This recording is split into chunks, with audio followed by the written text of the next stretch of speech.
Hey! Hi, this is Dr. Christine. And Dr. Colin. And we are your co-hosts for the exciting new podcast called Love, Scrubs, and Stories, where we dive deep into the world of dating and relationships and go beyond the people wearing the white coats, the scrubs, and the stethoscopes. Come join us on this journey where we engage in dialogue and share stories of love, heartbreak, resilience, and triumphs. And we also navigate our professional lives with our hearts on our sleeves. Please remember to subscribe and hit the notification button to stay up to date on all future episodes. And we look forward to seeing you inside. Hey, guys. Hello. Welcome to the Love, Scrubs, and Stories podcast. Thank you so much for being here. We are super, super excited. My name is Dr. Colin Zhu, and I am joined by my lovely co-hosts. I am Dr. Christine Nguyen, and we are so excited to bring you another amazing episode today with a fantastic guest. We have a really important topic for you. I think something very, very important that I think we're way overdue to talk about with this group. Yeah, so what are we talking about today, Colin? Well, we're talking about the business/financial aspect of marriage, right? You know, whenever we, talk about marriage, we think about it from the perspective of commitment and love and, all these great things, but we don't really talk about it from the financial point of view. And I think that's very important to talk about. And guys, if this is your first time, please hit that subscribe button. And we are here talking about dating and relationship through the lens of the healthcare world. So thank you so much for joining us. Christine, why don't you start us off? When you think of marriage, what do you think about, first, when you're thinking about your notion and concept of marriage? Yeah. And like you mentioned, I'm, I guess hopeless romantic. You're a hopeful romantic now that you've mentioned. I think about, like you said, I think about love. I think about, two people coming together, a union, and building a life together. But a big part of building that life together is that there's a lot of things that you have to consider about, right? Because the reality is that, love may not be enough. There's a lot of other things that we need to consider, including the financial aspect of any union, especially being, high level healthcare professionals, and, we make a decent living and live a comfortable life that, these are things that we need to talk about so that there's like an understanding and agreement on all these aspects of what it means to come together and form a union. Yeah, for sure. And I think going into any type of business transaction or business relationship, kind of have to look at all the pros and cons, cost benefits, risk benefit, ratios that we do as doctors to begin with, right? And historically, I'm not a marriage expert. Neither am I. Yeah, but I would say that, historically, marriage is usually considered a business transaction in the earlier days. And, it's going to be different for every culture, every different type of, background. But in the beginning, it was considered more of a business relationship. And, which party brings what to the table, which party's families bring what to the table. So there's a lot of things to consider. Our guest that's about to come on in a few seconds has his perspective, and it's very, very interesting, and we're super excited for him to be here. Christine, do you have anything to add before we introduce our next speaker? Yeah, thank you for adding all that. And I think like you said, it used to be considered more of a business transaction, and then over time, like I've noticed, a lot of us may feel like shy away from conversations because money, talking about money and finance can be very uncomfortable, right? Because it almost kind of feels like it takes away from the aspect of the love of a relationship, the romantic side, the romantic side of things, and it gets sometimes it may feel like talking about it may reduce the relationship, down to numbers and business transaction. But I feel like the trend has shifted now that we're recognizing that if anything, because talking about money and finance is part of that romantic discussion of a union of two people coming together and kind of talking about making sure that we're a good fit in all aspects of our lives, right? And so that's why I feel like it's not unromantic as some may feel. But if anything, I'm glad to hear that more and more we're starting to hear more about the importance of these conversations. So that's why I think it's especially important that our guest has agreed to accept our invitation, and he has some experience in this realm. And I can't wait to hear from him and kind of hear his take on it and what his recommendations are for our audience. Yeah, for sure. And, that saying of like, ooh, you're mixing, business and family, right? And sometimes when you hear that, it's a little bit off-putting. So in a way, it's kind of muddying the waters a little bit. Yeah. So in a way, you kind of have to do some compartmentalizing. And I'm curious to see if our next guest, does that. What perspectives or strategies or tips he can offer in terms of, how do you separate the two? Do you mix with it? How much emotion do you put behind it? I think that's very, very interesting to kind of see. All right. Well, I can't wait any longer. Shall I introduce him and bring him on? Go ahead. All right. So we have Dr. James Evans. Dr. Evans is a dual board certified internal medicine physician with 23 years of clinical and administrative experiences.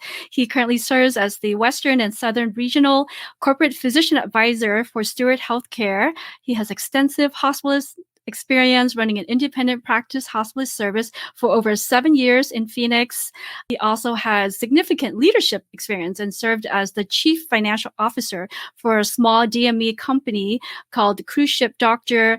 He's a stockbroker. He's an assistant instructor at a jiu-jitsu. He's a graduate of Harvard College in physics and mechanical engineering. He earned his medical degree from the University of Michigan and completed an internal medicine residency at Columbia University in New York City. He holds an MBA in finance, and he's also board certified in healthcare quality management by the American Board of Quality Assurance and Utilization Review Physicians. He is bilingual in Spanish and English. He is a brown belt in Brazilian Jiu-Jitsu and still an active competitor. How impressive. His outside hobbies include Brazilian Jiu-Jitsu, golf, EDM, foreign languages, and international travel. So amazing. So let's welcome Dr. James Evans to the Love, Scrolls, and Stories podcast. Hi, Jim, which is what we call you by. Welcome. Thank you so much for joining us. How are you doing today? Good. Thank you for having me. Thank you for the impressive intro. Thank you so much for having me. Just give a little background. Christine and I go back about 3 years. I was back in New York with the lockdown, I believe, and I got a random invite to join WCR. So and that's actually, for White Coat Romance, for the audience members who don't know what that is. So we're coming up. I'm actually coming up on 3 years being. I know, that's so amazing. And so it's been amazing to see the growth of the group. I remember when you were at like maybe 300-400 members, and I don't know how many thousands you have now. And it's been a fantastic experience being in a group, including a surprise trip out to California for your birthday. Where you got a chance to meet all of us in person. So this is sort of a continuation. We speak actually quite often. So this is a natural. We've had so many offline discussions, over the past few years that this is just a very nice continuation. So thanks for having me on. Oh, thank you so much, Jim. And, I especially appreciate you being part of our White Coat Romance community. And, you were someone who was very much about, being very upfront and open and honest and not afraid to say it like it is. And I feel like you always really look out for the members in the group. And even if sometimes you may see things that they may not want to hear, but that doesn't hold you back, because I feel like you really care about the community. And so I appreciate you for that. And I know that you've helped a lot of people offline as well in different realms, whether we're talking about the romance department or we're talking about financial and money matters. So thank you again, from the bottom of my heart for all your contributions to this community and also for agreeing to come join us today. So we have an amazing topic to talk about today that, Colin and I started talking about. And we are all so excited for you, Jim, because you made your big announcement that you were getting remarried. And really, I think, aside from the fact that we were all really happy for you, but at the same time, we were all really surprised at the same time as well, because through the last, 3 years of knowing you, I think, and certainly it's an evolution over time that your views on marriage has changed. Yes. So did you wanted to kind of talk about that and what kind of led to this evolution of your views on marriage, and how did you come to where you are today right now with this exciting news? Set us up. Well, yeah. Well, I think it was a combination of things. Certainly, what had happened to me professionally and relocating back to Arizona and sort of thinking about, what do I want to do sort of the next chapter of my life. But more importantly, I have to kind of go back a little bit. When I went back to New York to take care of my mother, who was diagnosed with stage 4 cancer the year before. So we had a lot of conversations basically in her bedroom. And, she had asked me, how do you feel being divorced for all these years? And I just kind of said, I'm okay. And she said, have you seriously thought about being remarried? And I'm like, really? My mother had never brought up marriage to me, not once. Oh, wow. And she was like, I think that's something you need to think about, son. Interestingly enough, my father actually said the same thing. He said, have you thought about remarrying again? And so it had kind of crossed my mind at that point, the possibility of being married. And it wasn't for the traditional reasons. It was more, I think my parents were afraid of me dying alone. And then something happened that was like a real shocker to me and sort of a life changer. My parents had a very contentious marriage, and they had been divorced for 25 years. My father had remarried, and my mother was she was terminal. She wasn't even hospice, and she wasn't going to leave the hospital. In the last conversation I had with my mother, she said, hey, do you think your father would be willing to come in and talk with me? I'm like, whoa, you haven't said a word to my dad in 20 years. But you know what? I'll ask him. And so I'm getting ready to call my father. He calls me on the phone and says, hey, son, listen, I know your mom is sick, but would she be willing to see me? And I'm like, oh, that's weird. Dad, listen, mom wants to see you. So they went and saw each other. And my mother passed away like 2 days later. So it was sort of like but for me, it was closure because it was that big circle. So they were married and then they got divorced and then they saw each other and they had sort of this closure. So that was like, wow, my mother did not die alone. She died with the father of her children right next to her. And then, subsequently my father got sick the following year. And I remember flying back to New York and seeing him, and his stepmother was there. And she basically at some point told me, hey, listen, son, I think you need to, she called me son. She had never called me son ever, not once. She said, listen, son, I think you need to leave now and let your father go in peace. And I'm like, oh, whoa. That's exactly what my mother would have said. It was like weird. So it was like, my father had almost like a version of his mother at his side. So I started thinking, do I really want to die alone or do I want to have somebody at my side? I mean, we're physicians. We think about end of life stuff all the time.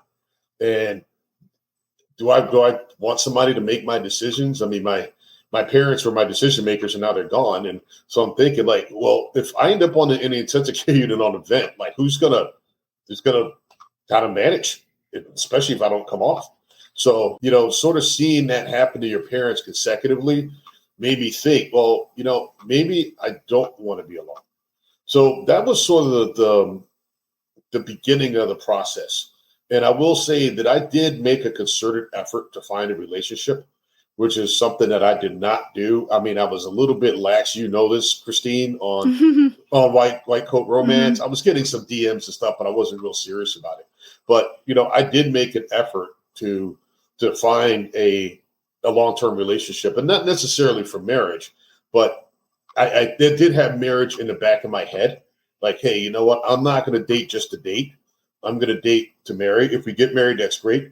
But if we don't, that's okay too. But prior to it, I would just date for looks or for fun or whatever. But this time around, I was taking my dating a little bit more seriously. And so I was much more discerning. So I think it was a combination of me relocating to Phoenix, me basically losing my family because it had been a rash of losses. Like I lost 3 uncles, 2 aunts, both my parents. So my family got in the past 3 years. So my family got really small really quick. And I'm thinking, oh, this is, you know what? I better take a look at, where things are going to be headed for myself personally here at 50. So that was sort of the beginning of my journey toward remarrying. Jim, thank you so much for sharing that. I know that might not be easy to share.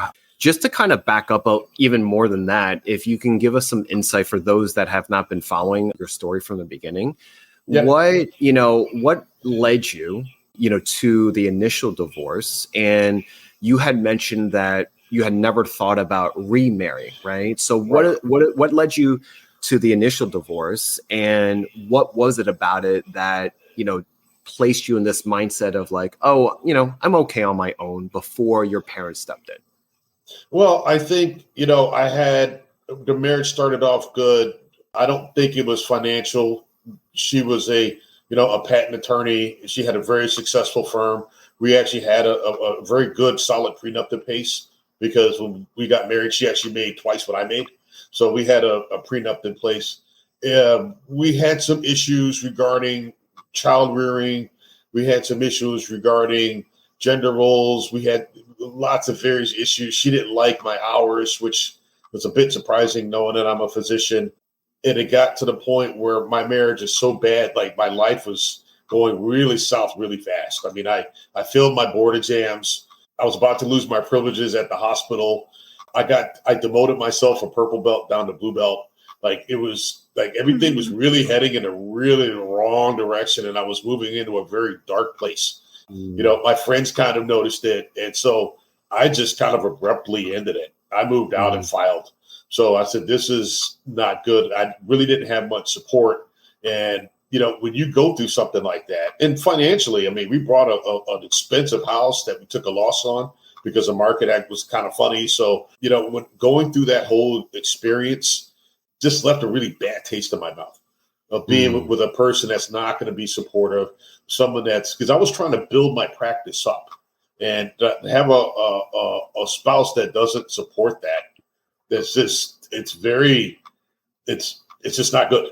When someone doesn't support your family, they're not very welcoming to your family. They don't support you in your professional endeavors, even though I supported her. It was a bad thing. And it was mutual. I mean, I think if you were to bring, Rachel was her name. I think if you were to bring Rachel on, I don't think that she would say, oh, well, he was this and he was a narcissist, because we hear a lot of that, right, Christina? Well, he was this and he was that. And you'll never hear me say she's crazy. I think Rachel is a good person. I mean, you can even ask Heather. Like, as a human being, she's a good person. We still text on holidays and birthdays. She called me when both my parents died and wanted to come back to the funeral to support me. And I said, no, that's no worries. When she lost her mom, I went right to her house and basically slept downstairs and was there to support her. So, because her parents were like my parents, were in-laws. So it wasn't a contentious divorce at all. Even though we just both realized that it just didn't work out for us. I wasn't a very good husband. She wasn't a very good wife. It just didn't work. But it's not a personal thing. I don't have any ill will towards her at all. I know a lot of people do, but fortunately I don't. So, and if she ever needed anything, I would still help her, because I was married to her, So, and I know that she had some issues when she lost her mom, because it was pretty catastrophic. I mean, her mother went in for a dental procedure and she was dead 2 days later. I mean, it was crazy. Yeah. I mean, so, and her father was like a second father to me. In fact, I used to joke that he used to say I was a son he never had, because I had more in common with my father-in-law than I had with my actual biological father. So, and then as it turned out, she was super close to my father. So she was talking to my father way beyond the divorce. She was talking to my father. And I had no issues with that, because, that's a separate relationship, her and my father. Yeah. So, but what it did do is that, I'll be honest with you, it did leave a very bad taste in my mouth, and it did make me very anti-marriage. I was like, I'm not going to do this again. I tried it. I got married at 41, so I wasn't young, and it didn't work. And I just said, okay, well, maybe marriage isn't for me. And so I was content with just being alone.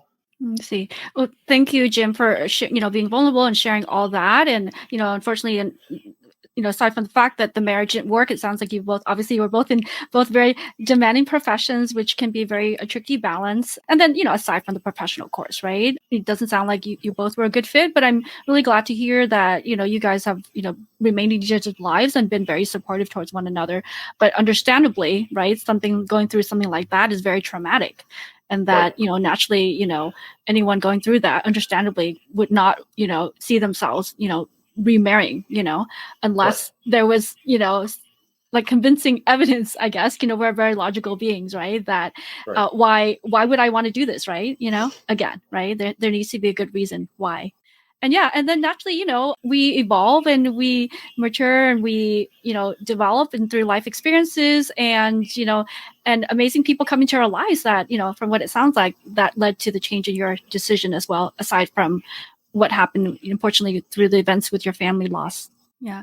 So Jim, when you had posted in White Coat Romance of announcing about your engagement, we were all really excited. And you'd mentioned something that really sparked our interest. And it was in regards to prenup and postnup agreements, particularly the sunset clause.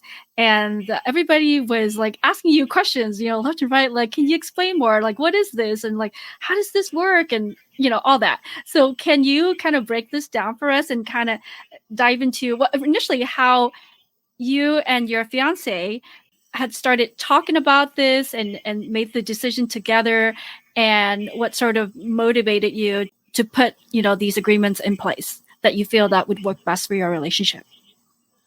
Okay. Well, my fiance is also divorced, and her first marriage is somewhat tumultuous financially, and it kind of left her in ruin, so to speak. So finances were an issue for her.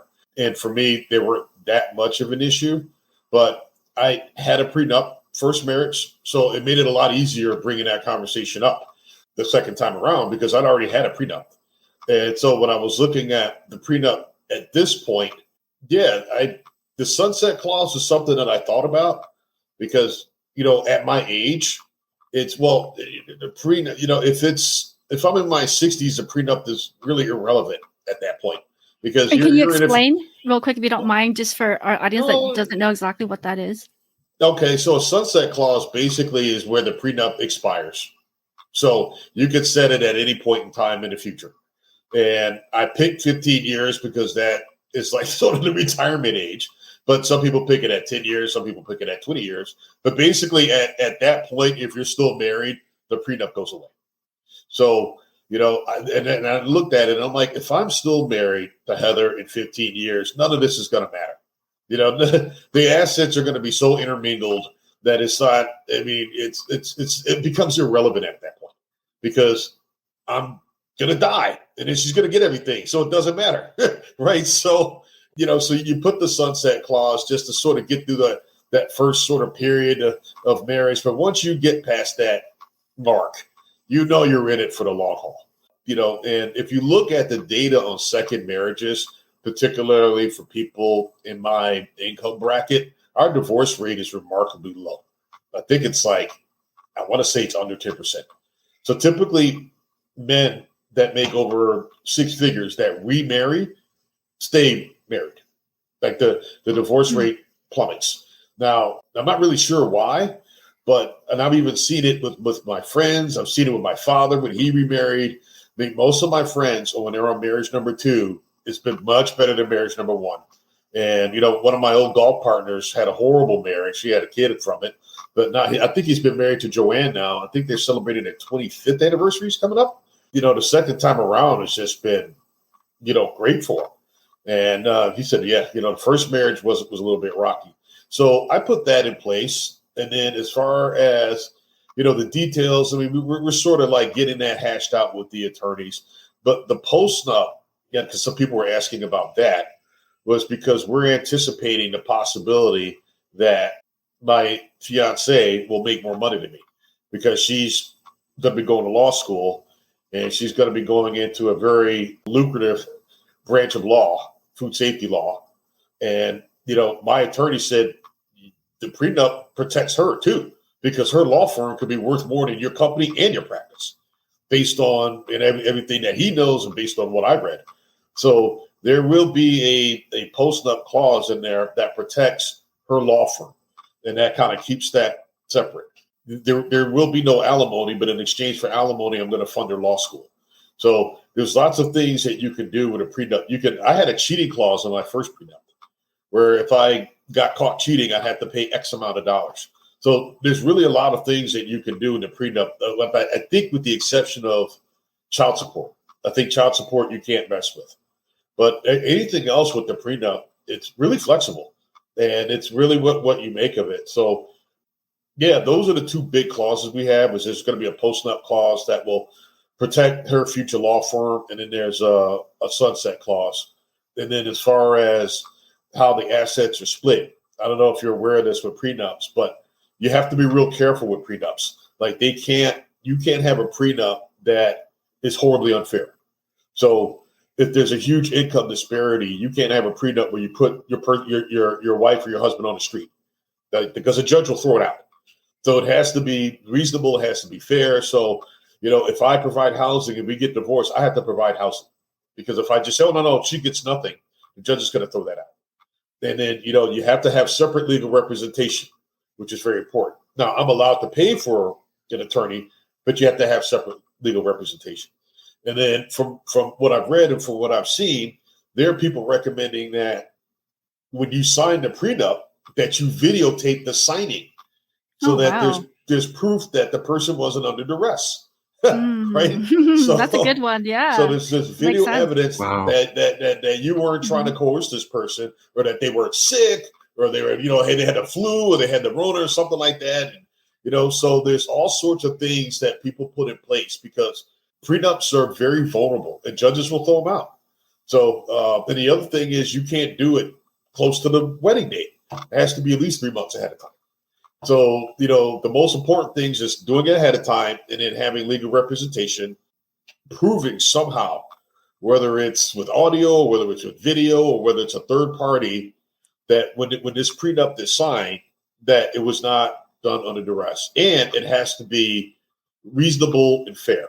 And I think that's the most important thing. I think a lot of people look at prenups, particularly in WCR, and they think, oh, well, he's just trying to screw this person. And I'm like, no, it's actually sort of divorce insurance. What a prenup does is it takes the lawyers out of the equation, because everything is right there. Everything is laid out. So you can't, give the person nothing. It doesn't work that way. I mean, you can stepwise increase the amount of your assets that they're entitled to, but you can't really put this person out on the street. And so I think it's important, whether it's, and I know this is something that some of the females and docs in the WCR have brought to my attention, because a lot of them are looking at relationships with men that make less. And so they said, well, how do I bring this up? And I know we'll get to that later, but I think it's important to not look at prenups as such a negative way.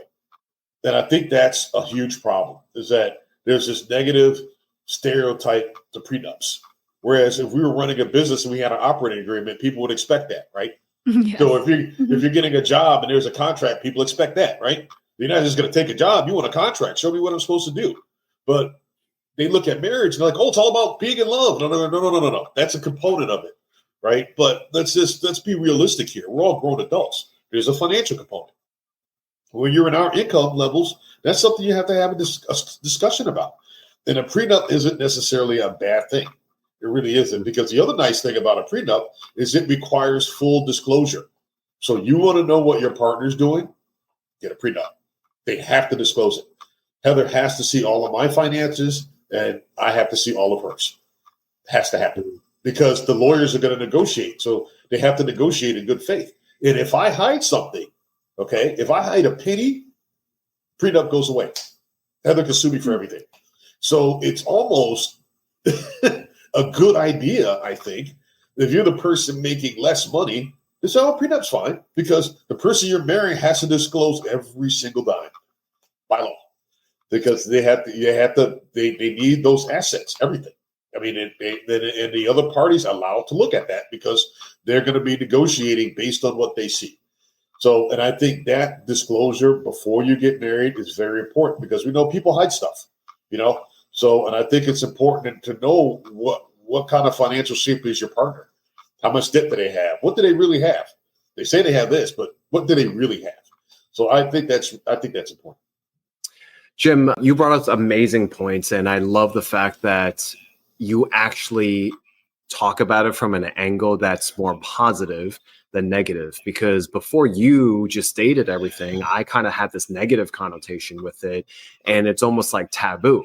Right. I think a lot of times finances is a very hard discussion when you're in the relationship, not even talking about before you enter the relationship. Right. Yes. And I like that comparison of, if you had an operating agreement, if you had a contract, you want things to be laid out. That makes a lot of sense because we look at it from a business point of view, right? And I think we look at marriage too much, and I love what you said, that it's a component of it and it doesn't have to be the whole thing. You have to look at it from a business point of view. So based off of what you said, what are the tips and types of strategies you would advocate in terms of having these conversations? Because it sounds like you're more of 100% advocate of having prenups, right? Yes. So how would you help those that are having more of a difficulty and having this type of conversation? Because it's not an easy conversation, right? Like, so how would you navigate that? What kind of tips would you offer to have those conversations? Like to even initiate it, because like I mentioned earlier, a lot of us are really uncomfortable just talking about money, let alone like money in a relationship, right? And you're obviously someone who's very comfortable talking about it. Well, no, not really. Mm-hmm. I mean, because the money's personal, right? I mean, your finances are personal. And as a physician, it's really personal for us because we spent years of our life training. We work our butts off. It costs us a lot in terms of our physical well-being and emotional well-being. And we're not about, because we have a target on our back as docs. Everybody thinks we're loaded and we're whales and this and that. So it is uncomfortable.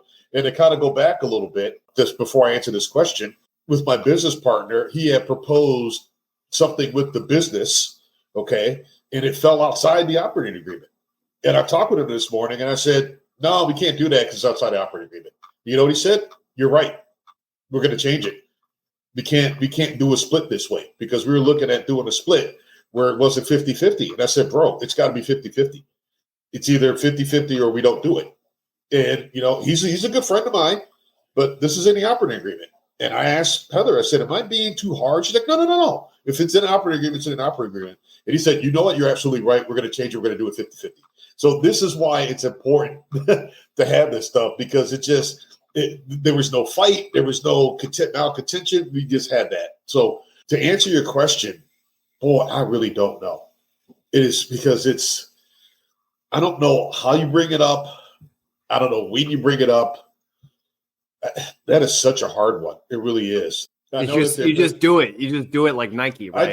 Don't even hesitate, There's another member of the group who will remain anonymous, but Christine knows who she is. And she's, concerned about the potential credit score of her future partner because she has excellent credit. And I understand that. And she had said, well, how do I bring that up? And I'm like, that's really personal. Like asking somebody what their FICO score is like really personal. And I said, I don't think you should do that. Honestly, like I know where you're coming from. And I know that credit is important in that when you get, potentially married, you combine credit, but that's like asking me the results of my last colonoscopy. I'm not going to tell you that. Like, you know what I mean? It's like, there's some stuff that's like, I'm not going to ask you what your last pap smear showed. I mean, there's some stuff that's like really personal. And I said, you have to stay away from that because a FICO score, there's so many things that can mess up your FICO score. Like I've seen people go from like 800 to like 500, right? Just from a bad marriage or from a business that went upside down.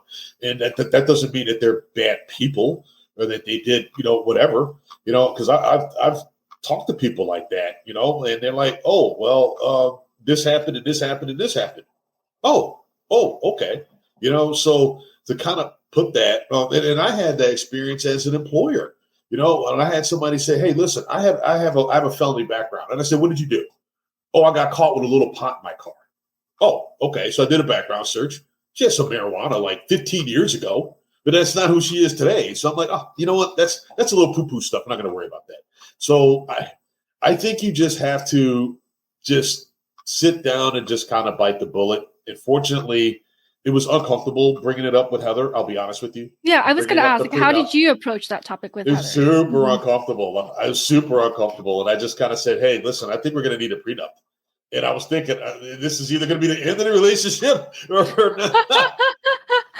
and she was okay with it. And she said, yeah, that makes sense to me. And, the thing about that is that she has been very transparent with me. She gave me all of her finances, all of her debt, everything. she'd have to do that. And so, like, I know what she owes to the penny. I know what she has to the penny, So, she was willing to disclose that. So I know what I'm getting into.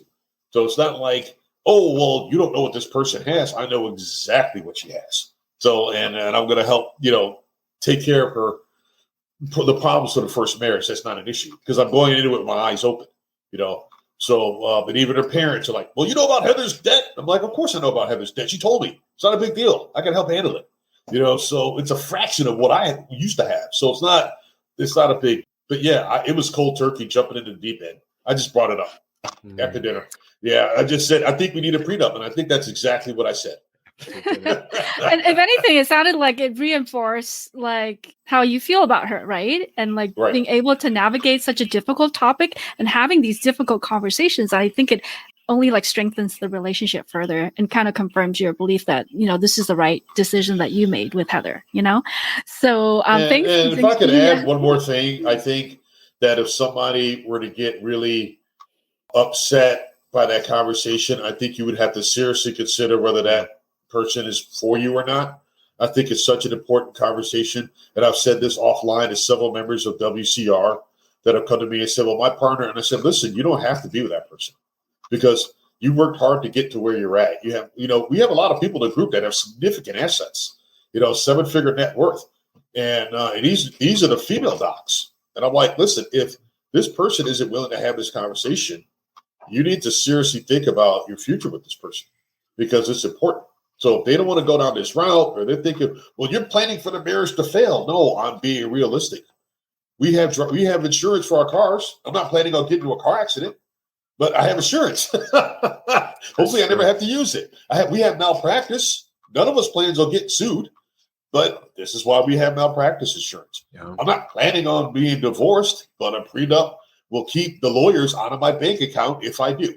Because maybe they should just change it to marriage insurance. They should just call it marriage insurance. I think it's the word. It's the wording that turns. That's what it is. I agree. Absolutely. Yeah.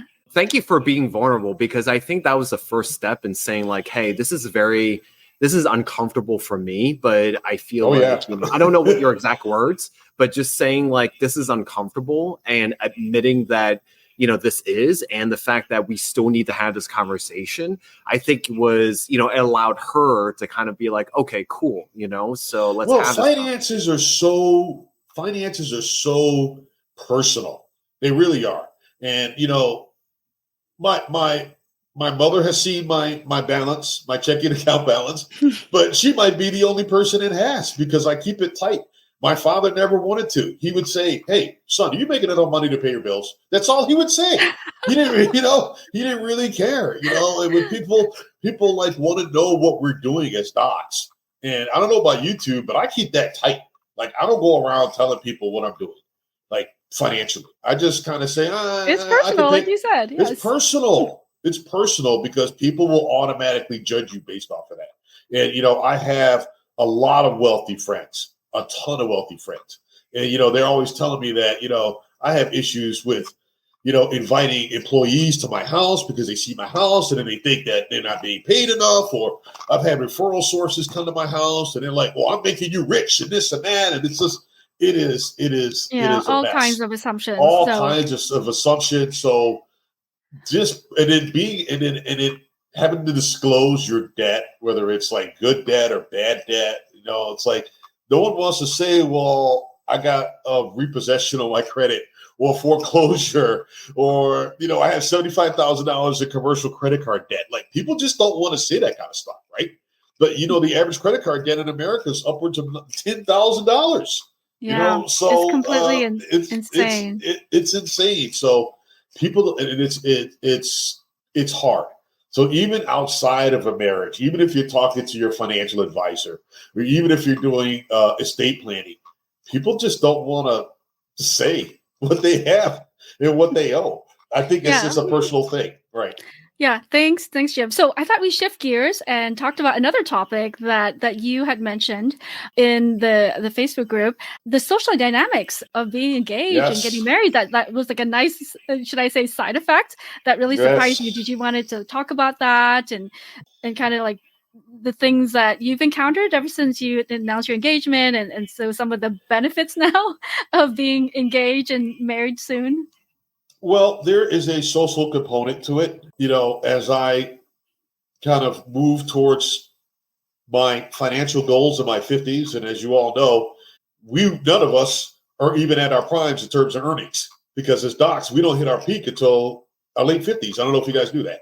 Oh, no, I did not know that. Yes. Yeah. We all have a long way to go before we hit our peak earnings as docs. So, as I'm working my way there, and having conversations, I realized that like 98% of millionaires are married, which I didn't know. But, it's just sort of like, as I'm kind of looking at things, and I'm like, most of the successful people I know are married as I go through. And, it has, people look at me differently. My family looks at me differently. I'm getting invitations to family cruises because my cousin just got married. But I think she got married 2 weeks after our engagement. And I mean, her and I talk way more now than we did before. Very interesting. My brother looks at me way differently now, almost like with a sigh of relief that, that I have somebody. My social circles have definitely changed a little bit. I mean, because people are like, well, hey, how's Heather? When are you guys getting married? And this and that. But how's the planning going? And by the way, we're eloping in Aruba. But people are, they're very interested in it. And what's been really interesting is that there are people that want to come to our party that I would not have imagined wanted to come to my anything. So I may have sort of a kind of a cordial relationship, but it's become more than that now that I'm engaged. The Love, Scrubs, and Stories podcast is a collaboration and co-production between The Chef Doc and White Coat Romance. The Chef Doc is a wellness platform that offers innovative approaches to thriving and offers a self-empowerment book, podcast series, on-demand masterclass series, as well as a brand new app. The app provides self-guided education such as food as medicine, self-care, and resilience. Coaching services are also available, whether you prefer one-on-one or group type settings. Please go now to your app store as well as Apple as Google Play to download for free. White Coat Romance is a dating app for healthcare and health-related professionals and students in the US and Canada. It's a lively space where you can find love, companionship, and build meaningful connections with like-minded professionals. If you're single, go to the App Store and Google Play to download and join our vibrant community. As we both serve these amazing communities, we also acknowledge the value of continuing education. Therefore, we're super excited to share an enticing opportunity with our listeners. Our episodes are continuing education eligible. That's right. You now have the opportunity to earn valuable credits while enjoying our content. Rest assured, the episodes will always remain free as we are committed to supporting our communities and amplifying the voices of healthcare professionals. To get a better understanding of how this works, the first 3 episodes are free to obtain, then the rest of the podcast episodes are at a nominal cost. So you might be asking who can earn credits? Well, physicians, nurses, nurse practitioners, physicians associates, pharmacists, dentists, as well as dietitians and dietetic technicians. If you find yourself in need of CE credits, we kindly ask you to consider directing your CE funds towards supporting our cause. Your contribution would greatly help us nurture our podcast production and continue to bring you valuable content. We are deeply grateful for your support. From all of us here at Love, Scrubs, and Stories podcast, thank you so much for choosing us. And enjoy the rest of this episode. So it's been sort of... Why do you think that's it? Why do you think that's it, Jim? Like, why do you think the shift of dynamics happened? Yeah, what's the perception that, what does it mean you're more... I'll just say it, stability. Stability. Because you're a cool guy, like I haven't met you, but you're a cool guy, right? So stability. I think it's sort of that there is... And it extends into the professional world as well, too, I remember you had mentioned. Well, it has. I took Heather to a business meeting with a company out of San Diego that I just signed a contract with, and I actually brought her with me. And I think that was a difference maker because it sort of portrays stability because a CEO also is married. And he was talking about inviting Heather and I out to Carlsbad, to his house in Carlsbad. Like, I don't think I get that invitation if I'm single. I don't even think I get that invitation if I have a girlfriend, because people look at girlfriends and fiancés very differently. And I've talked to my friends about that. It's one thing to have a girlfriend. We've known that you were dating Heather. But once you put a ring on their finger, That's a next level of commitment. When people see that, they just look at you a little bit differently, especially being 50 plus. They're sort of like, well, why aren't you married again? And you sort of kind of get those questions. Not that it matters, but people do have questions of that nature. So a lot of questions are now, answered. And people were a little bit surprised, but I can tell you that people overall have been very, very happy for me because they kind of see the trajectory of where things are going. And they're like, oh, yeah, now's the time. I mean, if you're going to remarry, now's the time to do it. So, yeah, it's been excellent. I know for a fact that, when we go out and she's wearing a ring, we get treated way differently. Every single restaurant we go to, we get like almost VIP level service. When we fly, when we check into a hotel, when we go out to dinner, people see that ring and they're like, oh, wow, great job. I mean, we were just flying back from Monterey and we were at the airport there. The waitress saw her ring and said, wow, great job on the ring. And it was amazing how fast we got our food. We got it like really quick. It's like they want to celebrate you guys.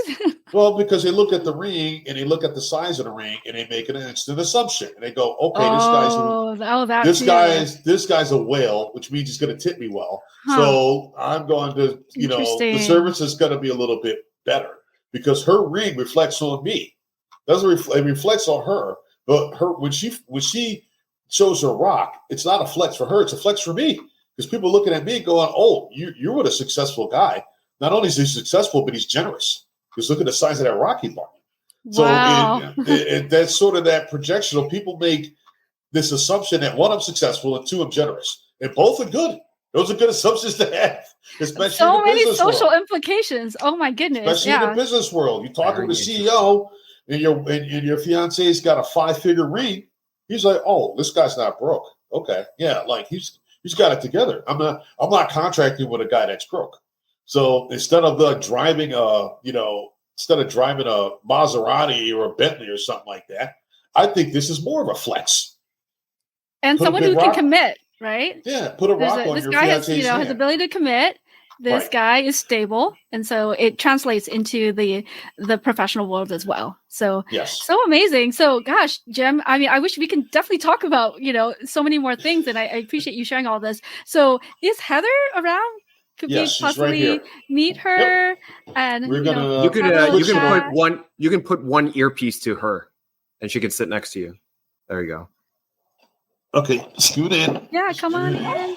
Hi, Heather. How are you? I'm Christine. This is Colin. And we appreciate, Jim coming on and, so glad to finally get a chance to meet you. I've heard so many wonderful things about you, through my discussions with Jim. And so we thought it'd be fun to meet you and get your take on this whole topic that we've been talking about. And so if you wouldn't mind sharing, what was it like when he first brought up the topic about, prenup and postnup, and what were your feelings on it, and how did you respond, and, or anything else you'd like to share? I mean, I think when he first asked about it, I have a lot of friends that all have prenups. I also assumed since, he was a doctor that it was eventually going to come up. So I never had an issue with it. I'm kind of surprised to hear that he was nervous to ask about it. But yeah, I've never had an issue with it, and I kind of just assumed it came with the territory of dating a doctor.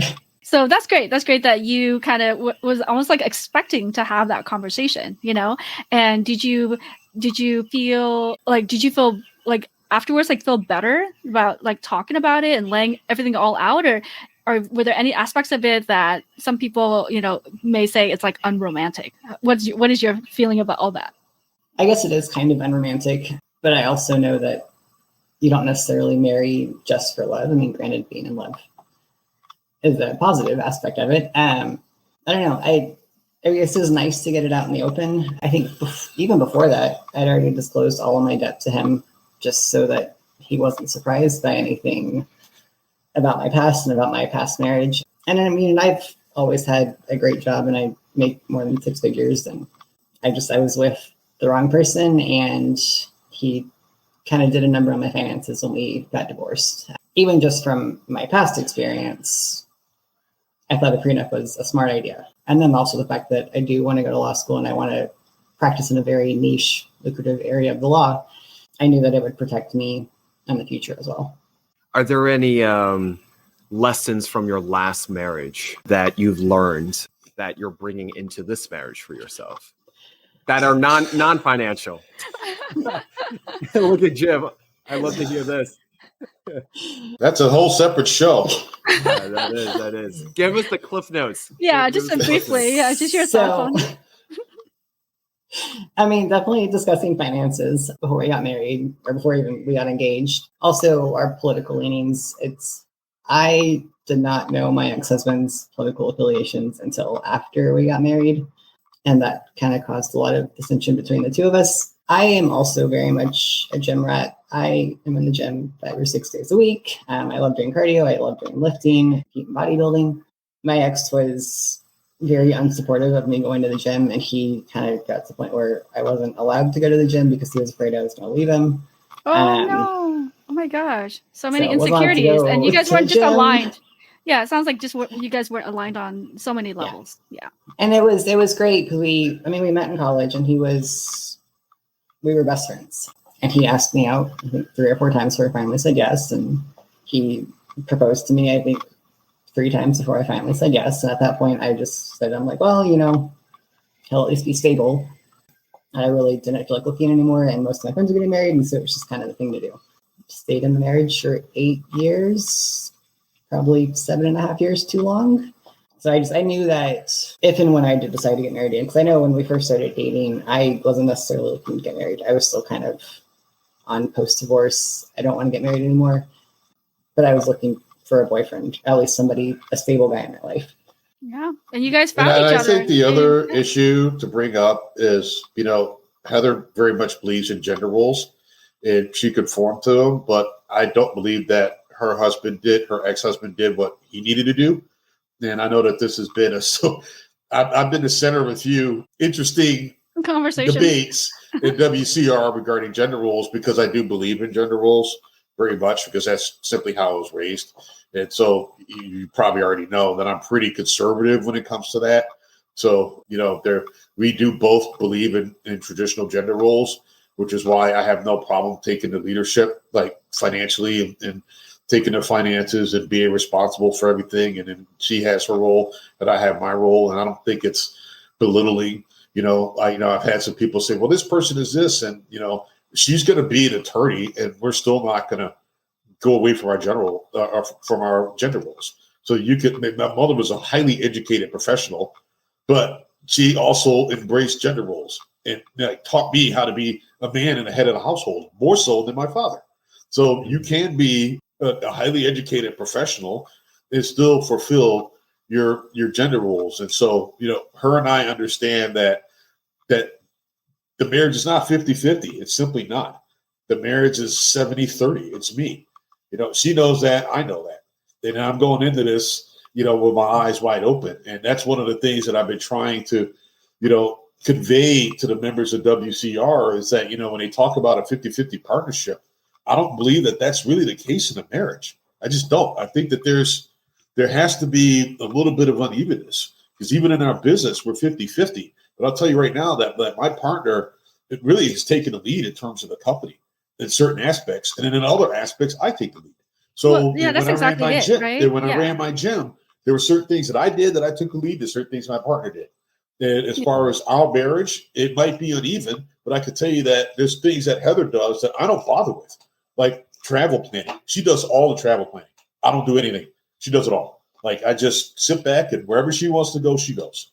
Right. So, and as far as like the wedding planning, she does. So she does a lot for me. She's extremely supportive of me, but it's not 50-50. And nor do I want it to be 50-50. And we're not planning on it being 50-50. And that's the other reason why I have the prenup, because the first thing I told her is, I said, I'm going to take care of you no matter what.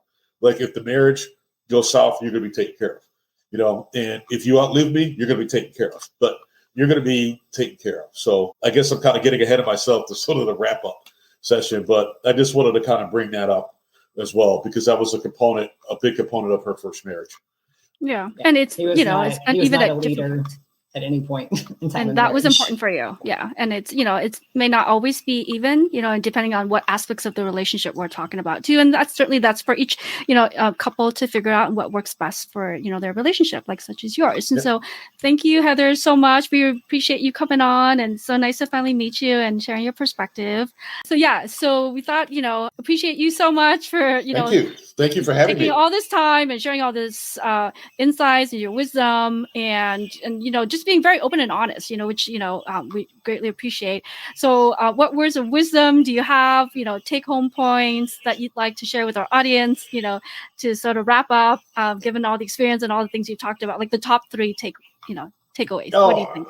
I think every physician should have a prenup if they're going into being married. Number 2 is don't think of prenups in a bad way. I love it that when you were describing it as marriage insurance. I think that's number 2.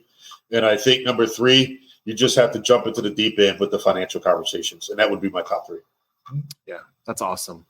Yeah, I think very enlightening, especially for me. And I hope that this is enlightening for the audience that's listening and or watching. So, Christine, do you have anything else to add or share before we close out? No, that's it. Yeah. Jim, what are the best ways should someone want to reach out to you if you're open to that? Should they have more questions and kind of pick your brain about certain topics, and which you've been very generous, to offer even before today and today. So what are the best ways to reach out to you? Well, they can find me on Facebook under Jim Evans. I'm in the WCR group for anyone that wants to go through there. If people want to email me, I'll be more than happy to share that. I don't know if there's a way that you can do that, Christine. Yes, we will definitely add it to the show notes, and we'll get that information. Just go ahead and just add the email. I'm more than happy to connect with anyone if they have any specific questions. I like email because they may have a quick question, or if they want a phone call, then we can just connect from there. Awesome. Well, Jim, thank you so much. We really appreciate it. Thanks. Oh, thank you for having me. This is my first podcast, so thanks. Oh, is it really? Oh, wow. Yeah. They're going to tell all your friends to listen and watch. Please thank Heather for us. I will. Really nice to have her on, and we really appreciate the time that you're spending and the words of wisdom, and really, really appreciate it. So, guys, thank you so much for watching this episode. If you like this, please click like, comment, and subscribe. And if you feel like if this is a benefit for someone else, please let them know. And until the next episode, please say goodbye to Dr. Jim on behalf of me and Christine. Bye. Bye, everyone. Thank you. Till next time. Hey guys, thank you so much for watching and listening to this channel. If you enjoyed this, please like, comment, and subscribe. And if you felt like this was a benefit for someone else, please let them know as well. As a reminder, this channel does not offer medical advice. All opinions expressed are ours and our guests only. It is for general informational purposes only and does not replace professional healthcare services. Please consult your own healthcare provider for any medical issues you may have. Until the next episode, whether you're in and out of your scrubs, please remember to love yourself and others and lead with kindness. Bye.